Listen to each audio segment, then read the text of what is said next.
ନିମିତ୍ତ ଆମେ 2 ମାସ ହେଲା ଯାଜପୁର ଜିଲ୍ଲାରେ ଆରମ୍ଭ କରିଛୁ ଏବଂ ଜନସାଧାରଣ ଇଏ ତାତିରେ ତାଙ୍କର ମାନସିକତାରୁ ମଧ୍ୟ ମାନେ ଉତ୍ସାହିତ ହୋଇ ଉଠିଛି ପ୍ରତିନିଧି ବାଛିବା ପାଇଁ ଗଣତନ୍ତ୍ର ବଡ଼ ପର୍ବରେ।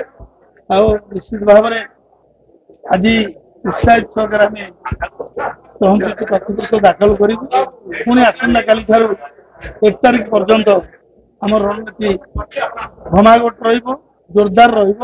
ଲୋକଙ୍କ ପାଖକୁ ଯିବୁ, ଲୋକ ନିଶ୍ଚିତ ଭାବରେ ଆମ ଚରିତ୍ରକୁ, ଆମ ବ୍ୟକ୍ତିତ୍ୱକୁ, ଆମ ଲଢେଇକୁ ଜାଣିଛନ୍ତି।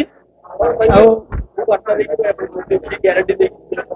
ମୋଦି ତ ନୁହଁ ତ ଯୋଉଭଳି 10 ବର୍ଷ ଜାଣିଗଲେ ରାହୁଲ ଗାନ୍ଧୀଙ୍କର ଯୋଉ ଗ୍ୟାରେଣ୍ଟି ଅଛି ଆଉ ନିର୍ବାଚନ ଷ୍ଟାର 25 ପ୍ରକାର ଅଛି, 5 ପ୍ରକାର ଗ୍ୟାରେଣ୍ଟି ଅଛି।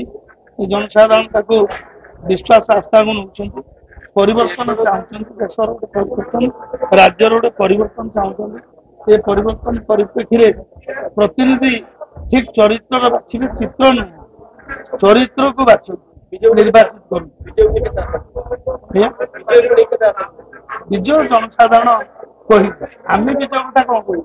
ଆଉ ସଂସଦ ଫୁଟାଣି ମାରି କଣ କହିଦବା, କିନ୍ତୁ କାର୍ଯ୍ୟକଳାପ ନେତୃତ୍ୱର କ୍ୱାଲିଟି କହିବ ଯେ କେତେ ବିଜୟ କରିବୁ। ଆମେ ବିଜୟ କଥା ଆମେ ନିଜେ କଣ କହିବା? ଆମେ ଆଶା କରୁଛୁ ଜନସାଧାରଣ ବିଜୟର ବାନା ଉଡାନ୍ତୁ।